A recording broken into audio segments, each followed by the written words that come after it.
Hello everyone, welcome back to our channel. నేను మీ కల్పన. ఇవాళ మన స్పెషల్ రెసిపీ వచ్చేసి మినప గారెలు. వీటిని మినప వడలు అనేసి కానీ అంటూ ఉంటాము. ఈ వడల్ని ఇక్కడ వీడియోలో చూపించే టిప్స్ కనుక ఫాలో అవుతూ ప్రిపేర్ చేశారంటే పైన లేయర్ క్రిస్పీగా, అలాగే లోపల సాఫ్ట్గా చాలా అంటే చాలా టేస్టీగా వస్తాయి.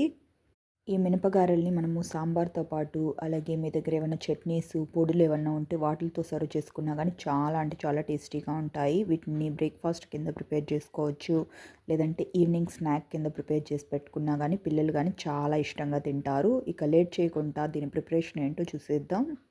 ఒక పెద్ద గ్లాస్ నిండా మినపప్పును తీసుకొని దీంట్లోకి సరిపడా వాటర్ని యాడ్ చేసుకొని ఒక 2 సార్లు బాగా వాష్ చేసేసి తీసుకోండి.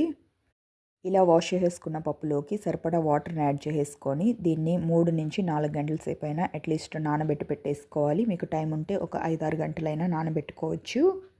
చూసారు కదా, 3 గంటల తర్వాత పప్పు అంతా కానీ చక్కగా నానిపోయింది. ఇలా నానబెట్టుకున్న దీంట్లో నుంచి వాటర్ని డ్రైన్ ఆఫ్ చేసేసి తీసుకోవాలి. ఇప్పుడు దీన్ని మనం వచ్చేసి గ్రైండర్లో వేసుకుందాం. గ్రైండర్ ఆన్ చేసేసుకొని ఈ పప్పుని నీళ్ళు ఏమీ లేకుండా వేసుకోవాలి. నీళ్ళు అవసరము అనుకుంటే మధ్య మధ్యలో కొద్ది కొద్దిగా యాడ్ చేసుకోవచ్చు అనమాట. మనం ముందుగానే నీళ్ళు కనుక ఎక్కువగా యాడ్ చేసామంటే పప్పు అనేది మరీ లూజ్గా అయిపోయేసి మనకు వడలు అనేవి సరిగ్గా రావు. కాబట్టి నేను ఇక్కడ మధ్య మధ్యలో కొద్ది కొద్దిగా వాటర్ని యాడ్ చేసుకుంటూ అలాగే పిండిని రుబ్బేసేసి తీసుకుంటున్నాను. మనము ఎప్పుడైనా సరే ఈ వడల్ని ప్రిపేర్ చేసుకునేటప్పుడు గ్రైండర్ పట్టేసి తీసుకుంటే ఆ వడలు స్పాంజినెస్ అనేది చాలా చక్కగా వస్తుంది. మనము మిక్సీ పట్టేసి కనుక తీసుకున్నామంటే వడలు కొద్దిగా గట్టిగా వచ్చే ఛాన్స్ అయితే ఉంటుంది. చూసారు కదా, ఒక హాఫ్ అన్ అవర్ పాటు ఈ విధంగా మెదిగించేసి తీసుకోవాలి. ఈ విధంగా మెదుగుతూ ఉన్నప్పుడు కొద్ది కొద్దిగా వాటర్ అవసరం అనుకుంటే కొంచెం మధ్యలో యాడ్ చేసుకోండి. అవసరం లేదు అనుకుంటే వదిలేసేయచ్చు. మనకు పప్పు నానుతుంది కదా, దాంతోనే మెదిగిపోతుంది అనమాట. ఓన్లీ అవసరం అనుకున్నప్పుడు మాత్రమే వాటర్ని యాడ్ చేసుకోండి, లేదంటే వాటర్ గన్ స్కిప్ చేసేయచ్చు. చూసారు కదా, మన పప్పు చక్కగా మెదిగిపోయిందనమాట. ఈ కన్సిస్టెన్సీలో ఉన్నప్పుడు మనం తీసేసుకున్నామంటే మన వడలు వచ్చేసి మరింత క్రిస్పీగా వస్తాయి. నేను వచ్చేసి కాస్త పలుకులాగా ఉండే విధంగా తీసుకుంటున్నాను. మరి మెత్తగా మెదిగించేసి తీసుకున్నా కానీ వడలు అనేవి కాస్త సాఫ్ట్గా వస్తాయి.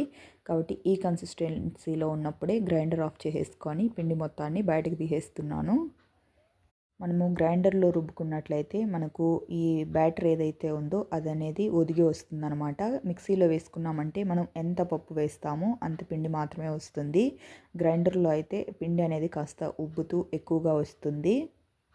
ఈ విధంగా గట్టిగా రుబ్బుకున్న ఈ పిండిలోకి రుచికి సరిపడా సాల్ట్ని కానీ యాడ్ చేసేసుకొని ఒకసారి చక్కగా బీట్ చేసేసి తీసుకుందాం. చూసారు కదా, పిండి అనేది చక్కగా పొంగి ఎంత పర్ఫెక్ట్గా వచ్చినాదో. మనము గ్రైండర్లో రుబ్బుకున్న పిండిలో అయితే సోడాని యాడ్ చేయని అవసరం లేదు. ఒకవేళ మీరు మిక్సీలో రుబ్బుకున్నట్లయితే దాంట్లో కొద్దిగా సోడాని వేసుకొని చక్కగా బీట్ చేసేసి తీసుకోండి. మిక్సీలో వేసుకున్న వడలు గ్రైండర్లో వేసుకున్న దానికంటే కాస్త తక్కువ స్పంజీగానే వస్తాయి అని చెప్పొచ్చు. నేను ఇక్కడ ఉల్లిపాయ, పచ్చిమిర్చి, కొద్దిగా అల్లం ముక్కలు కట్ చేసేసి పెట్టుకున్నాను. దాంతోపాటు కొద్దిగా కొత్తిమీర, కరివేపాకును కానీ వీటిలన్నిటిని కానీ చక్కగా ఈ పిండిలో వేసేసి ఇంకొకసారి చక్కగా బీట్ చేసేసి తీసుకుందాం. ఇలా కలుపుకున్న ఈ పిండిని కాసేపు పక్కన పెట్టేసి డీప్ ఫ్రై కోసం ఆయిల్ని పెట్టుకొని ఆయిల్ చక్కగా వేడి చేసేసి తీసుకుందాం. ఆయిల్ బాగా వేడెక్కిన తర్వాత చేతికి కొద్దిగా వాటర్ని అప్లై చేసుకొని కొద్దిగా పిండి ముద్దను తీసుకొని చేత్తోనే ఈ విధంగా వడల రూపంలో రెడీ చేసేసి తీసుకోండి. మీకు ఒకవేళ చేత్తో అలవాటు లేదు అనుకునే వాళ్ళు అరిటాకుకి కొద్దిగా వాటర్ని అప్లై చేసుకొని, లేదంటే కవర్కైనా వాటర్ని అప్లై చేసుకొని ఈ విధంగా వడల రూపంలో రెడీ చేసేసి వేసుకోవచ్చు. నేను చేత్తో చేయడం నాకు అలవాటు కాబట్టి ఈ విధంగా వడల కింద వేసేసుకుంటున్నాను. ఈ విధంగా ప్యాన్లో పెట్టిన అన్ని వడల్ని వేసేసుకోండి. ఈ వడల్ని వేసుకున్న వెంటనే కదిపేయకుండా కాస్త కలర్ చేంజ్ అయిన తర్వాత స్లోగా వేరే సైడ్కి టర్న్ చేసుకోండి. మనం మినపప్పుతో వేసుకుంటున్నాం కాబట్టి ఇది వచ్చేసి ఎక్కువగా అంటుకుంటూ ఉంటాయి. కాబట్టి బాగా ఫ్రై అయిన తర్వాత మాత్రమే వేరే సైడ్కి టర్న్ చేసుకోవాలి.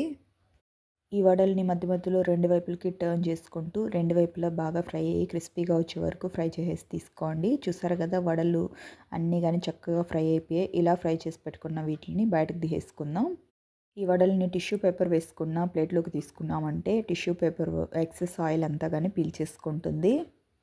వడల్ని తీసేసుకున్న వెంటనే ఆయిల్లో వేసుకోకుండా ఒక 2-3 నిమిషాల పాటు ఆయిల్ బాగా వేడెక్కనిచ్చి తర్వాతే ఒక్కొక్కటిగా వడలు కింద వేసేసుకోండి. ఇదే ప్రాసెస్లో మీకు ఎన్ని వడలు అయితే కావాలో అన్ని వేసేసుకోండి.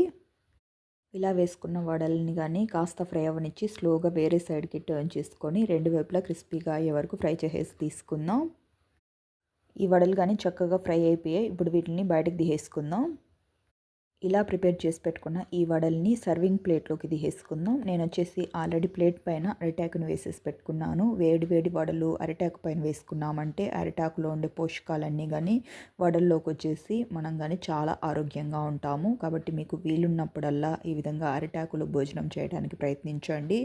దాంట్లో ఉండే పోషకాలన్నీ కానీ మన బాడీకి చక్కగా అందుతాయి. ఈ వడల్ని కావాలంటే మీరు ఇట్లాగే ఒత్తిగా అయినా సర్వ్ చేసుకోవచ్చు. నేనైతే ఇక్కడ సాంబార్తో పాటు సర్వ్ చేసుకుంటున్నాను.